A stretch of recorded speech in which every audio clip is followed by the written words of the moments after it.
कृष्णाय वासुदेवाय हराय परमात्मने प्रणत कृष्णासाय गोविंदाय नमो नमः।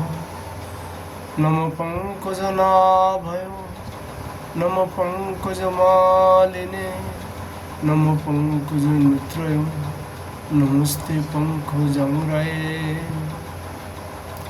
श्रीमद्भागवत महापुराण की जय। बद्री विशाल भगवान की जय। नर नारायण भगवान की जय। नारद जी भगवान की जय। श्री कृष्ण द्वैपायन व्यासदेव भगवान की जय। सुखदेव गोस्वामी जी की जय। परीक्षित जी महाराज की जय। सूत जी महाराज की जय। शौनक आदि ऋषियों की जय। श्रोता बिंदु की जय। भक्तो बिंदु की जय। श्री गुरु महाराज की जय। जय जय श्री राधे श्याम निताई गौर हरि बोल। आज यहाँ पर चर्चा का विषय है श्रीमद् भागवत महापुराण की 10वें स्कंद 57 अध्याय श्यामंतघरण।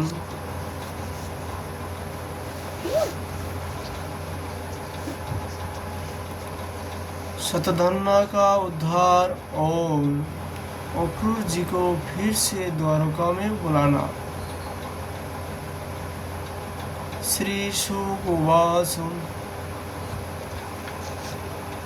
विज्ञातार्थपि गोविंदो दग्धना कर्ण पांडवान् कुन्तीं चा कुल्लकर्णे सह रामं जजौ कुरुन्।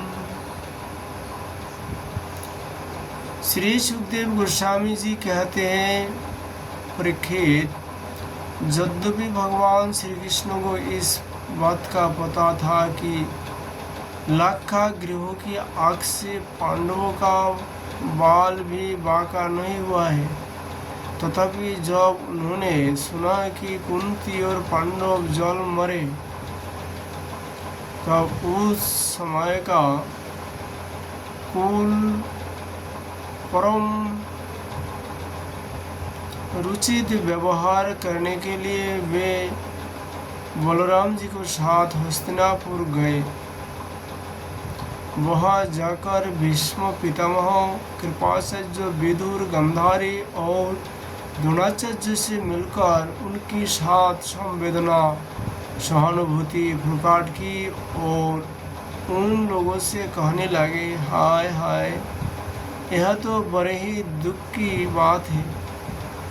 भगवान श्री कृष्ण के हस्तिनापुर चले जाने से द्वारका में अक्रूर और कृतवर्मा को अवसर मिल गया। उन लोगों ने शतधन्वा से आकर कहा, तुम सत्ताजीत से मौनी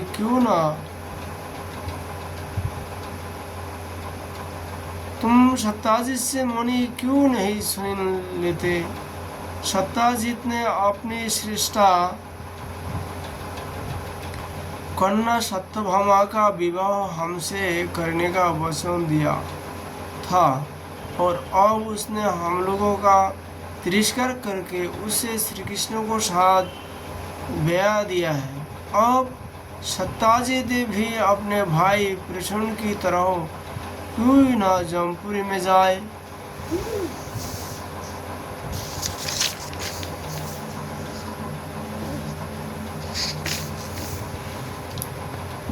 शतधन्वा पापी था और अब तो उसकी मृत्यु भी उसकी सिर पर नाच रही थी।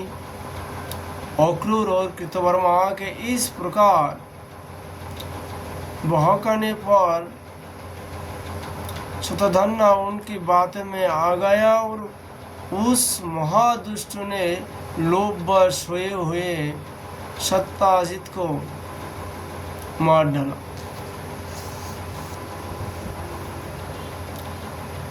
ये सत्याजित की मृत्यु हुआ, इसका कारण यदि बोला जाए तो अक्रूर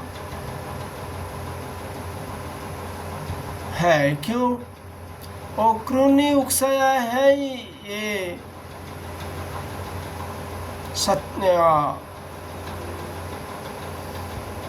कृतवर्मा को।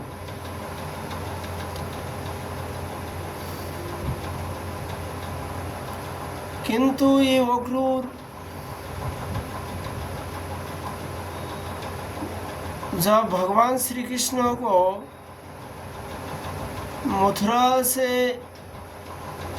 मथुरा में लाने का लिए ब्रज में गया था, तब भगवान का चरण चिन्ह देखकर रास्ता में ही लोटपोट हो गया था, बेहोश हो गया था, इतना भावुक हुआ था। आज भगवान श्री कृष्ण का ही ससुर सत्याजित इनको मारने का लिए ये उतरे हैं। इसका कारण ये है, जहाँ स्त्री है, जहाँ धन है, बड़े बड़े महान को भी बुद्धि पिघल जाता है, अर्थात बुद्धि विपरीत हो जाता है स्त्री को देखने से और धन देखने से। इसलिए साधक को सचेतन होना चाहिए ये दोनों चीज से। जो लोग भवसागर पार होने चाहते हैं, ये दोनों चीज से यथायथ भाव में जितना हो सके उतना दूर में रहे, क्योंकि ये दोनों का इतना आकर्षण है स्त्री और धन का, जो बड़े बड़े महापुरुष को भी गिरा देता है। शास्त्र में इसलिए बार बार कहा है, स्त्री को संगत और स्त्री को संगत करने वाला, ये दोनों से यथावत दूर रहना चाहिए साधक, क्योंकि स्त्री और स्त्री संगत करने वाले दोनों ही असार संग कुसंग बताए गए। इसलिए साधु सावधान, जो लोग ईश्वर की प्राप्ति करने का मन में अभिलाषा रखते हैं, ये दोनों चीज से यथायथ भाव में ये दूर में रहे तो भी इससे बात सकता है, नहीं तो असंभव। इस समय स्त्रियां अनाथ के समान रोने चिल्लाने लगी, परंतु शतधन्ना ने उनकी ओर तनिक भी ध्यान न दिया। जैसे कसाई पशु की हत्या कर डालता है, वैसे ही वह सत्याजित को मारकर और मुनि लेकर वहां से चंपात हो गया। सत्यभामा जी को यह देखकर कि मेरे पिता मार डाले गए हैं, बड़ा शोक हुआ और वे हाय पिताजी मैं मारी गई, इस प्रकार पुकार कर विलाप करने लगी। बीच में वे बेहोश हो जाती और होश में आने पर फिर विलाप करने लगती। इसके बाद उन्होंने अपने पिता के शव को तेल के कढ़ाई में रखवा दिया और आप हस्तिनापुर को गई। उन्होंने बड़े दुख से भगवान श्री कृष्ण को अपने पिता की हत्या का वृत्तांत सुनाया। यद्यपि इन बातों को भगवान श्री कृष्ण पहले से ही जानते थे। सुखदेव गोस्वामी जी कहते हैं, परीक्षित, सर्वशक्तिमान भगवान श्री कृष्ण और बलराम जी ने सब सुनकर मनुष्य की सी लीला करते हुए अपने आंखों में आंसू भर लिए और विलाप करने लगे कि अहो, हम लोगों पर तो यह बहुत बड़ी विपत्ति आ पड़ी। इसके बाद भगवान श्री कृष्ण सत्यभामा जी और बलराम जी के साथ हस्तिनापुर से द्वारका लौट आए और शतधन्ना को मारने तथा उससे मुनि छीनने का उद्योग करने लगे। जब शतधन्ना को यह मालूम हुआ कि भगवान श्री कृष्ण मुझे मारने का उद्योग कर रहे हैं, तो वह बहुत डर गया और अपने प्राण बचाने के लिए उसने कृतवर्मा से सहायता मांगी। तब कृतवर्मा ने कहा, भगवान श्री कृष्ण और बलराम जी सर्वशक्तिमान ईश्वर है, मैं उनका सामना नहीं कर सकता।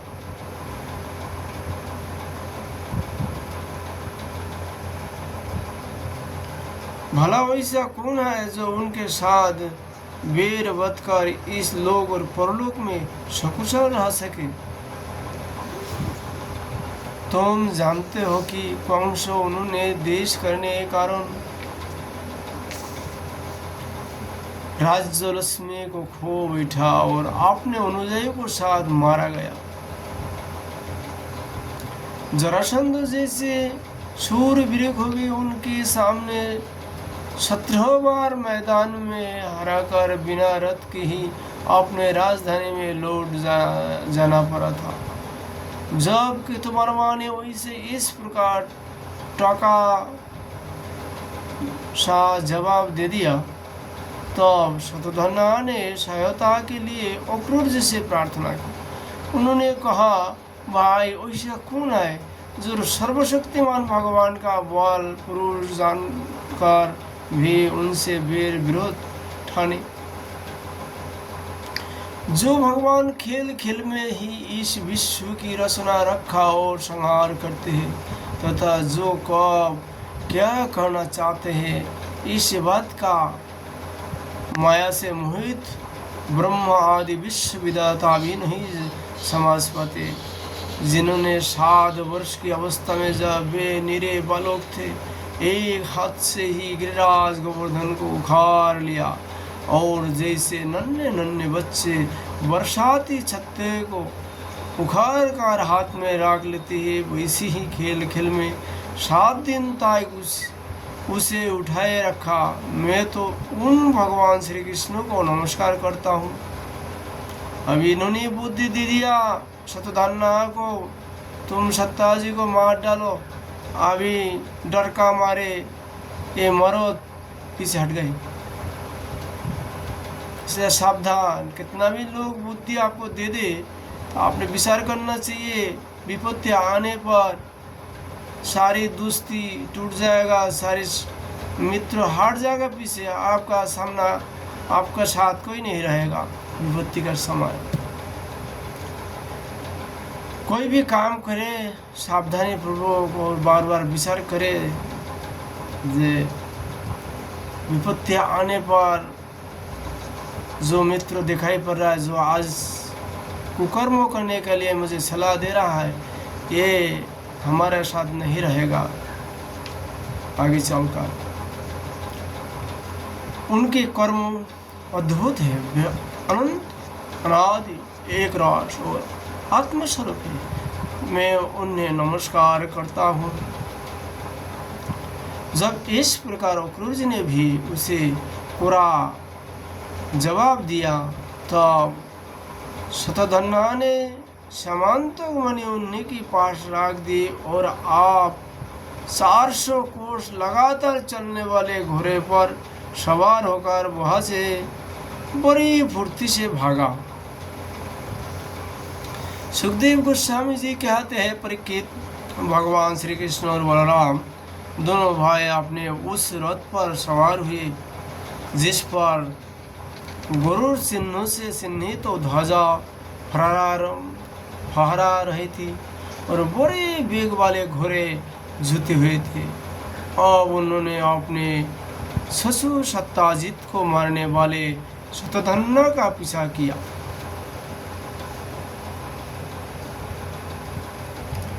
मिथिलापुरी के निकट एक उपवन में शतधन्वा का घोड़ा गिर पड़ा। अब वह उसे छोड़कर पैदल ही भागा। वह अत्यंत भयभीत हो गया था। भगवान श्री कृष्ण भी क्रोध करके उसके पीछे दौड़े। शतधन्वा पैदल ही भाग रहा था, इसलिए भगवान ने भी पैदल ही दौड़कर अपने तीक्ष्ण धार वाले चक्र से उसका सिर उतार लिया और उसके वस्त्र में समंतक मुनि को ढूंढने लगा। यह है इनका मानव लीला। सब जानबूझकर भी इस प्रकार अभिनय करने लगे क्योंकि मनुष्य लोग हैं, मनुष्य जैसा आचरण करने लगे।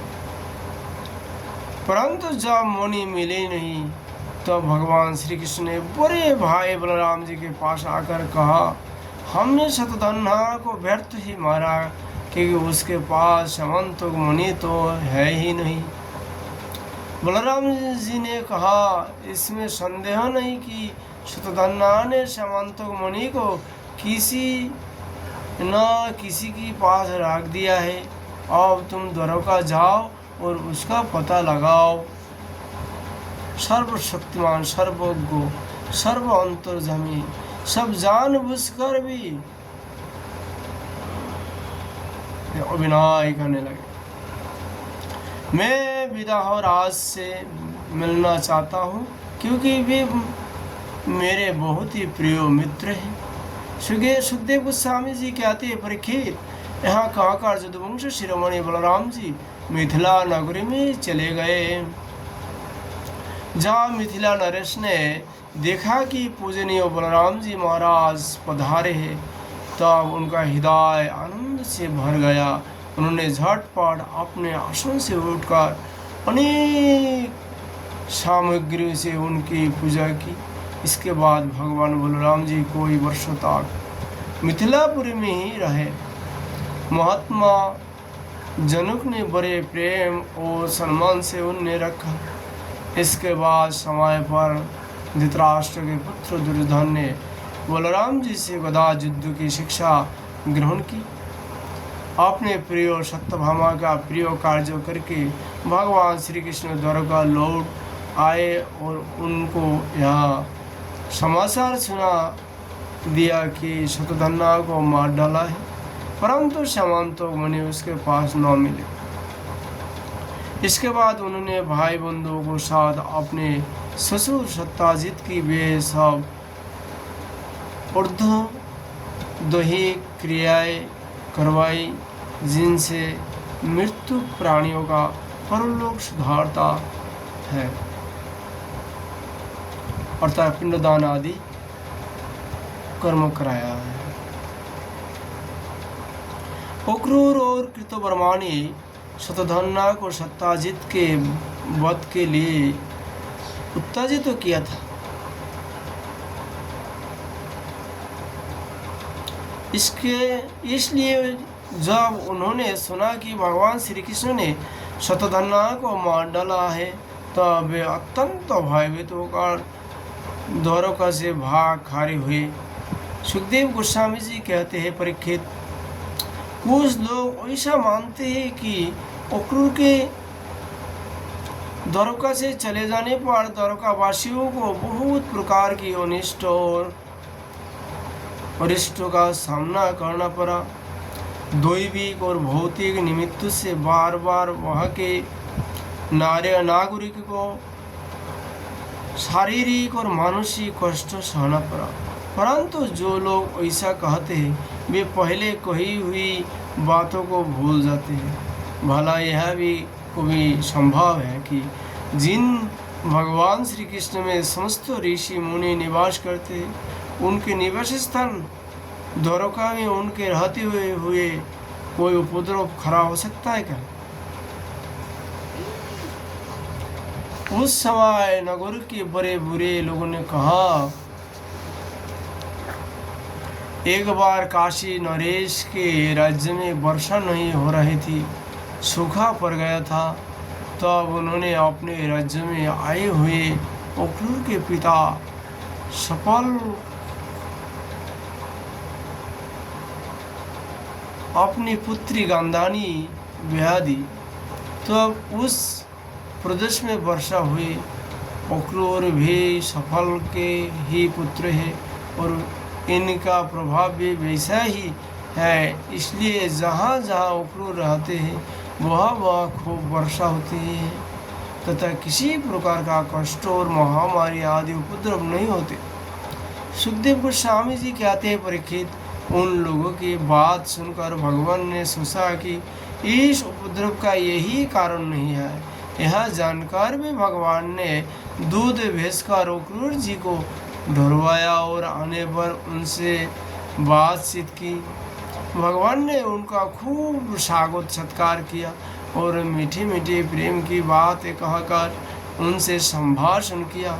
सुखदेव गोस्वामी जी कहते हैं, परीक्षित भगवान सबके चित्तों का एक एक संकल्प दिखते रहते हैं, इसलिए उन्होंने मुस्कुराते हुए अक्रूर से कहा, चाचा जी आप दान धर्म के पालक ही, हमें यह बात पहले से मालूम है कि शतधन आपके पास वह समंतक मुनि स्वर गया है जो बड़ी ही प्रकाशमान और ध्यान देने वाली है। आप जानती है कि सत्ताजित के कोई पुत्र नहीं है, इसलिए उनकी लड़की के लड़के उनके नाती ही उन्हें तिलांजलि और पिंडोदान करेंगे, उनका ऋण चुकाएंगे और जो कुछ बच रहेगा उसके उत्तराधिकारी होंगे। इस प्रकार शास्त्रीय दृष्टि से यद्यपि समंतक मुनि हमारे पुत्रों को ही मिलनी चाहिए, तथापि वह मुनि आपके ही पास रहे, क्योंकि आप बड़े व्रतनिष्ठ और पवित्र आत्मा है तथा दूसरों के लिए उस मुनि को रखना अत्यंत कठिन भी है। परंतु हमारे सामने एक बहुत बड़ी कठिनाई यहाँ आ गई कि हमारे बड़े भाई बलराम जी मुनि के संबंध में मेरी बात का पूरा विश्वास नहीं करते। इसलिए महाभाग्यवान अक्रूर जी, आप वह मुनि दिखाकर हमारे इष्ट मित्र बलराम जी सत्यभामा और जाम्बुवती का संदेह दूर कर दीजिए और उनके हृदय में शांति का संचार कीजिए। हमें पता है कि उसी मुनि के प्रताप से आजकल आप लगातार ही वैसे यज्ञ करते रहते हैं जिनमें सोने की वेदियाँ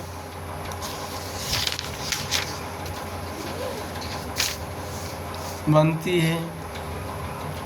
सुखदेव गोस्वामी जी कहते हैं, परीक्षित जब भगवान श्री कृष्ण ने इस प्रकार सांत्वना देकर उन्हें समझाया बुझाया तो अक्रूर जी ने वस्त्र में लपटे हुए सूर्य के समान प्रकाशमान वह मुनि निकाली और भगवान श्री कृष्ण को दे दी। भगवान श्री कृष्ण ने वह समंतक मुनि अपने जाति भाइयों के दिखाकर अपना कलंक को दूर किया और उसे अपने पास रखने में समर्थ होने पर भी पुनः अक्रूर जी को लौटा दिया। सर्वशक्तिमान सर्वव्यापक भगवान श्री कृष्ण के पराक्रम से परिपूर्ण यह अखंड समस्त पाप अपराध और कलंकों का मार्जन करने वाला तथा परम मंगलमय है। जो इसे बढ़ाता सुनाता अथवा स्मरण कराता है वह सब प्रकार की अपकृति और पापों से छूटकर शांति का अनुभव कराता है। सोगोवाच एकदा पांडवं दृष्ट प्रथितान् पुरुषोत्तम इंद्रप्रस्थगतं श्रीमान जुजुधनादिभिर्वृतः। इस श्लोक का भावार्थ हम लोग कल चर्चा करेंगे। आज हम लोग श्रीमद् भागवत जी का चर्चा यहाँ पर विश्राम करता हूँ। इति श्रीमद् भागवत महापुराणे परमहंस संहिता दशमस्कंध उत्तरार्धे श्यामान्तकोपाख्याने सप्तपंचम शतम अध्यायो। जय श्री कृष्ण।